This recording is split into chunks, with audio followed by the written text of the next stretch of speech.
შრომის კოდექსის კანონპროექტს სკეპტიკოსები იმთავითვე აკრიტიკებდნენ, თუმცა დოკუმენტში კორექტივები უკვე შესულია, რომლის თანახმადაც დამსაქმებელი ვალდებულია დასაქმებული სამუშაო კვირა 40 საათით განსაზღვროს.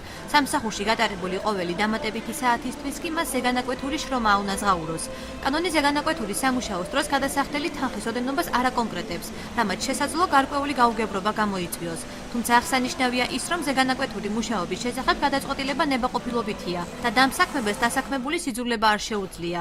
შენიშვნების მიუხედავად აჭარის პროფკავშირების გაერთიანების თავმჯდომარე ახალ კანონს დადებითად აფასებს. 40 საათს ზემოთ ეს იქნება ზეგანაკვეთური ანაზღაურება და ასე შემდეგ სხვა პირობებთან ერთად შრომის ხელშეკრულებაში აუცილებლად უნდა იყოს მითითებული ანაზღაურებადი შვებულების გაცემის წესიც და ზეგანაკვეთური ანაზღაურების წესიც.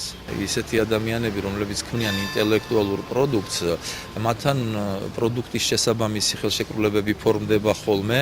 რა თქმა უნდა, ზეპირი ხელშეკრულებები უკვე ამ კოდექსით მხოლოდ 3 თვემდეა შესაძლებელი. აჭარის დამსაქმებელთა ასოციაციის თავმჯდომარე დავით ჭყონია ფიქრობს, რომ დამსაქმებელი ყველანაირად ეცდება კანონის გვერდისავლით საკუთარი ინტერესები დაიცვას. მსგავს ქმედებებს კი ახალი კანონი ვერ აკონტროლებს.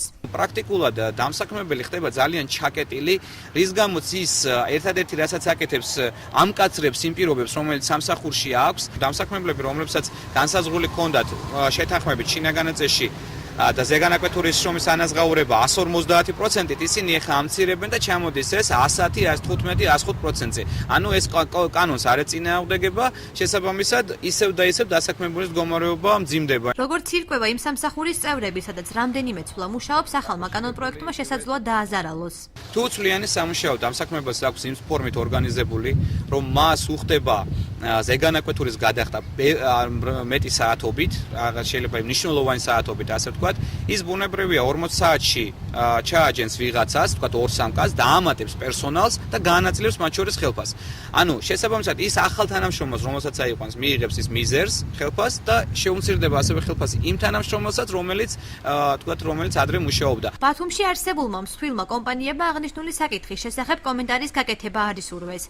BTM ტექსტილის იურისტმა კი ჩვენთან სატელეფონო საუბრისას განაცხადა, რომ მალე დასაქმებულებს ახალ კონტრაქტებს გაუფორმებენ, სადაც ზეგანაკვეთური დროის ანაზღაურება ფიქსირებული თანხის 10%-ს შეადგენს.